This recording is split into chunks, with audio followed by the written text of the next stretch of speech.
Hi friends, welcome back to Subhiksha Samayalarai. நான் உங்கள் ஐஸ்வர்யா. இன்றைக்கி நம்ம ஒரு சிம்பிளான பெப்பர் சிக்கன் எப்படி செய்யலாங்கிறத பார்த்தலாம்.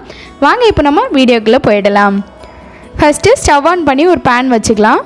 பேன் சூடானதும் 1 டீஸ்பூன் அளவுக்கு மல்லி சேர்த்துடலாம், 1.5 டீஸ்பூன் அளவுக்கு மிளகு சேர்த்துடலாம், 1 டீஸ்பூன் அளவுக்கு ஜீரகம் சேர்த்துடலாம், கூடவே 2 காஷ்மீரி மிளகாய் சேர்த்துட்டு இதை நல்லா வாசம் வர அளவுக்கு வறுத்து எடுத்துடலாம். நல்லா இந்த அளவுக்கு வறுபட்டதும் நம்ம ஸ்டவ் ஆஃப் பண்ணிவிட்டு இதை ஆற வச்சு ஒரு மிக்ஸி ஜாரில் சேர்த்து நல்லா பவுட்ரு பண்ணி எடுத்துக்கலாம். இப்போ நம்ம ஸ்டவ் ஆன் பண்ணி ஒரு பேன் வச்சுக்கலாம். அதில் 1 டேபிள் ஸ்பூன் அளவுக்கு எண்ணெய் சேர்த்துக்கலாம். எண்ணெய் நல்லா சூடானதும் அதில் 10லேருந்து 15 சின்ன வெங்காயம் நல்லா இந்த மாதிரி பொடியாக கட் பண்ணிவிட்டு சேர்த்துக்கலாம். இப்போ வெங்காயம் நல்லா கண்ணாடி பதம் வர அளவுக்கு வதக்கிடலாம். இந்த அளவுக்கு நல்லா வதங்கி வந்ததும் இப்போ இதில் 1 டீஸ்பூன் அளவுக்கு இஞ்சி பூண்டு பேஸ்ட்டு சேர்த்து அந்த இஞ்சி பூண்டோட பச்சை வாசனை போகிற அளவுக்கு வதக்கிக்கலாம். இந்த அளவுக்கு நல்லா வதக்கினதும் இப்போ இதில் 1/2 கிலோ அளவுக்கு சிக்கனை நல்லா கழுவிட்டு எடுத்துருக்கேன், அதை சேர்த்துடலாம். சிக்கன் சேர்த்துட்டு இப்போ இது சிக்கன் வதங்கிறதுக்காக 1/2 டீஸ்பூன் அளவுக்கு சால்ட் சேர்த்துக்கலாம்.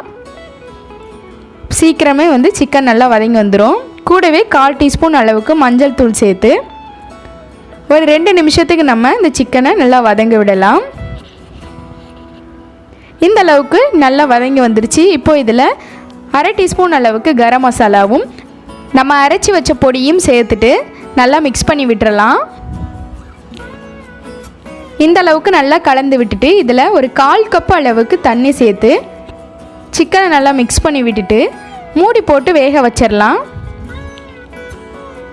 ஒரு 5 நிமிஷம் வரைக்கும் நல்லா வேக வச்சோன்னா தண்ணியெல்லாம் குறைஞ்சிரும். இந்த ஸ்டேஜில் 2 கொத்து அளவுக்கு கறிவேப்பிலையும் கொஞ்சமாக மல்லி இலையும் சேர்த்து நல்லா மிக்ஸ் பண்ணி விட்டுறலாம்.